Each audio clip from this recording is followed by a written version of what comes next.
Coffee ನಾಡಿನಲ್ಲಿ ಕಾಡಾನೆಗಳ ಉಪಟಳ ನಿರಂತರವಾಗಿ ಮುಂದುವರಿತಾನೇ ಇದೆ.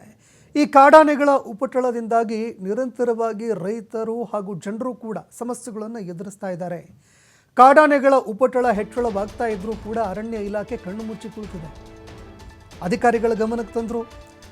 ಸಾಧ್ಯವಾದಷ್ಟು ಈ ಕಾಡಾನೆಗಳ ಉಪಟಳಕ್ಕೆ ಕಡಿವಾಣ ಹಾಕಿ ಕಾಡಾನೆಗಳು ನಾಡಿಗೆ ಬರ್ತಾ ಇರುವಂತಹ ಒಂದು ಈ ಸಮಸ್ಯೆ ಏನಿದೆ ಇದಕ್ಕೆ ಪರಿಹಾರವನ್ನು ಒದಗಿಸ್ಕೊಡಿ ಅಂತ ನಿರಂತರವಾಗಿ ಅರಣ್ಯ ಇಲಾಖೆ ಅಧಿಕಾರಿಗಳ ಗಮನಕ್ಕೆ ತಂದರೂ ಕೂಡ ಅಧಿಕಾರಿಗಳು ನಿರ್ಲಕ್ಷ್ಯ ಮುಂದುವರಿಸಿದ್ದಾರೆ. ಇದೀಗ ಅರಣ್ಯ ಇಲಾಖೆ ಅಧಿಕಾರಿಗಳು ಕೂಡ ETF ಸಿಬ್ಬಂದಿಗಳು ಅರಣ್ಯ ಸಚಿವರಿಗೆ ಪತ್ರ ಬರೆದಿದ್ದಾರೆ. ಸಂಬಳ, ಮೂಲಭೂತ ಸೌಕರ್ಯ ಇದೆಲ್ಲವನ್ನೂ ಕೂಡ ನೀಡಬೇಕು ಅಂತ ಸಚಿವ ಈಶ್ವರ್ ಖಂಡ್ರೆಗೆ ಪತ್ರ ಬರೆದಿದ್ದಾರೆ. ಅರಣ್ಯ ಇಲಾಖೆ ಸಚಿವರಿಗೂ ಕೂಡ ಪತ್ರ ಬರೆದಿದ್ದಾರೆ. ಈಗ ಮೂಲಭೂತ ಸೌಕರ್ಯ ಬೇಕಾಗುತ್ತೆ, ಆನೆಗಳನ್ನು ಕಡಿವಾಣ ಹಾಕೋದಕ್ಕೆ ಅಂತ, ನಾಡಿಗೆ ಬರುವಂಥದ್ದನ್ನು ಕಡಿವಾಣ ಹಾಕೋದಕ್ಕೆ ಮೂಲಭೂತ ಸೌಕರ್ಯ ಬೇಕಾಗುತ್ತೆ, ಸಂಬಳ ಕೂಡ ಹೆಚ್ಚಳ ಮಾಡಬೇಕು.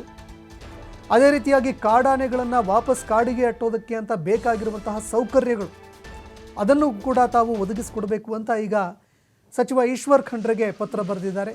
ಮಾನವ ಮತ್ತು ಕಾಡಾನೆಗಳ ಸಂಘರ್ಷವನ್ನು ತಡೆಯುವ ನಿಟ್ಟಿನಲ್ಲಿ ETF ರಚನೆ ಮಾಡಬೇಕು. ಒಂದು ETF ರಚನೆ ಆದರೆ ಆಗ ಇದೆಲ್ಲದಕ್ಕೂ ಕೂಡ ನಾವು ಕಡಿವಾಣ ಹಾಕಬಹುದು.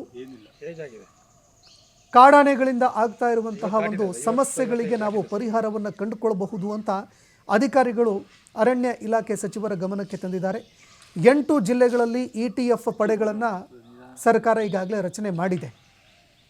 ಈ ETF ಪಡೆ ಎಲ್ಲೆಲ್ಲಿ ಕಾಡು ಪ್ರಾಣಿಗಳಿಂದ ನಾಡಿನ ಜನರಿಗೆ ಸಮಸ್ಯೆಗಳು ಎದುರಾಗುತ್ತೆ, ಕಾಡು ಪ್ರಾಣಿಗಳು ಕಾಡನ್ನು ಬಿಟ್ಟು ನಾಡಿಗೆ ಬರ್ತವೆ, ಆ ಸಂದರ್ಭದಲ್ಲಿ ಅದಕ್ಕೆ ಕಡಿವಾಣ ಹಾಕೋದಕ್ಕೆ ಅಂತ ಹಾಗೂ ಕಾಡಿಗೆ ಮತ್ತೆ ಅಟ್ಟೋದಕ್ಕೆ ಅಂತ ETF ತಂಡ ಬರುತ್ತೆ.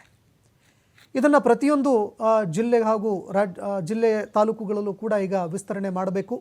ಹೀಗಾಗಿ ಪ್ರತಿ ತಿಂಗಳು ಸರಿಯಾಗಿ ಸಂಬಳ, ಊಟದ ಭತ್ಯೆ ಇದನ್ನೂ ಕೂಡ ಒದಗಿಸ್ಕೊಡ್ಬೇಕು. ಇದ್ಯಾವುದೂ ಇಲ್ಲದೆ ಸಿಬ್ಬಂದಿಗಳು ಪರದಾಟವನ್ನು ಅನುಭವಿಸ್ತಾ ಇದ್ದಾರೆ. ಕುಟುಂಬ ನಿರ್ವಹಣೆ ಮಾಡೋದಕ್ಕೂ ಕೂಡ ಕಷ್ಟ ಆಗ್ತಾ ಇದೆ ಅಂತ ಸಿಬ್ಬಂದಿಗಳು ಅರಣ್ಯ ಸಚಿವರಿಗೆ ಪತ್ರ ಬರೆದಿದ್ದಾರೆ. ವೇತನದ ಜೊತೆಗೆ ಮೂಲಭೂತ ಸೌಕರ್ಯಗಳನ್ನು ಕೂಡ ಒದಗಿಸ್ಕೊಡಿ.